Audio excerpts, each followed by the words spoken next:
100%। কি বলবেন, লড়াইটা কেমন হবে? আমরা জোরদার লড়াই প্রস্তুত আছি। আমরা একদিকে সাম্প্রদায়িক বিজেপি আর দুর্নীতিগ্রস্ত তৃণমূল বিরুদ্ধে লড়াই আমাদের মূল করবে। আমাদের উন্নয়ন, আমাদের রায়গঞ্জে যে উন্নয়ন হয়েছে কংগ্রেসে উন্নয়ন করেছে, কংগ্রেস আমলে উন্নয়ন হয়েছে, বামফ্রন্ট আমলে উন্নয়ন হয়েছে, কিন্তু তৃণমূল কংগ্রেস কোনো উন্নয়ন করতে পারেনি। উপরন্তু আমাদের এইমসটা নিয়ে চলে গেছে কিন্তু এর চেয়ে দুঃখের কি আছে? এরপরে মানুষ তৃণমূলকে ভোট দেয় কেন? বিজেপি তৃণমূল যোগসহজে আমাদের রায়গঞ্জ থেকে এইমস নিয়ে চলে গেছে মোদি আর দিদি, এরপরে বিজেপি তৃণমূল কেন ভোট দেয়? সে প্রশ্ন রায়গঞ্জবাসী। আমাদের সাদের এইমস মুখে গাছ খেয়ে নিয়েছে এই তৃণমূল কংগ্রেস আর বিজেপি, মোদি আর মমতা। সেই জন্য আমাদের লড়াই সাম্প্রদায়িক বিজেপি, এই দুর্নীতিগ্রস্ত তৃণমূলের বিরুদ্ধে আমাদের লড়াই। কেননা এরা কোনো কাজ করবে না, নিজের পকেটের পয়সা ভোটের জন্য পার্টি করে, দল বদলু। এটা দুটো দলই আমার যে ক্যান্ডিডেট দল বদলু, লোভী। এরা আজকে জিতে অন্য দল চলে যাবে, মানুষ এদের প্রত্যাখ্যান করবে। লোকসভা নির্বাচনে তৃণমূল কংগ্রেস প্রত্যাখ্যান করেছে, বিধানসভা নির্বাচনে তৃণমূল কংগ্রেস বিজেপিকে প্রত্যাখ্যান করেছে। বেশিরভাগ নির্বাচনের ক্ষেত্রে দেখা যায় যে সেটা শাসক দলের তাই কি আমাদের মুর্শিদাবাদ থেকে সাগরদিঘি কি হলো?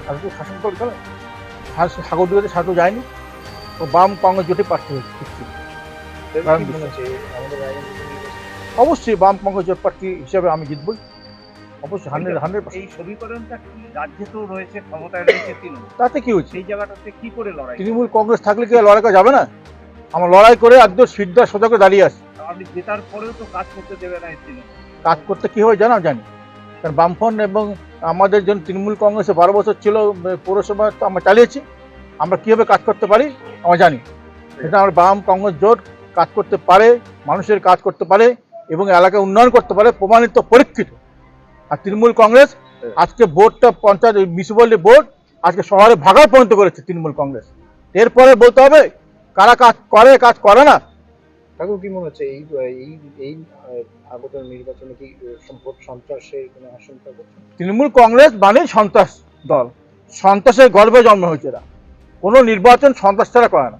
আজকে আপনারা দেখেছেন পশ্চিমবাংলার নির্বাচনগুলো হলো, আমরা মিলিটারি সেন্টার ফোর্স বলি, সেন্টার ফোর্স থাকা সত্ত্বেও ইভিএম মেশিন পুকুর ফেলে দেওয়া হয়, বোম্বিং হয়, গুলি হয় পাড়ায় পাড়ায়। তো সন্ত্রাস, রক্ত ঝরবে না। পশ্চিমবাংলার কোনো নির্বাচনের ইতিহাস, পশ্চিমবাংলায় 12 বছরের ইতিহাস নাই যে তৃণমূল কংগ্রেস আমলে কোনো নির্বাচনে রক্ত ঝরবে না, এটা দেখাতে পারবে না। আমরা আশা করতে হবে মানুষ মোকাবেলা করবে, প্রস্তুত আছে, গণতান্ত্রিকভাবে মোকাবেলা করবে মানুষ, সর্বস্তরের মানুষ।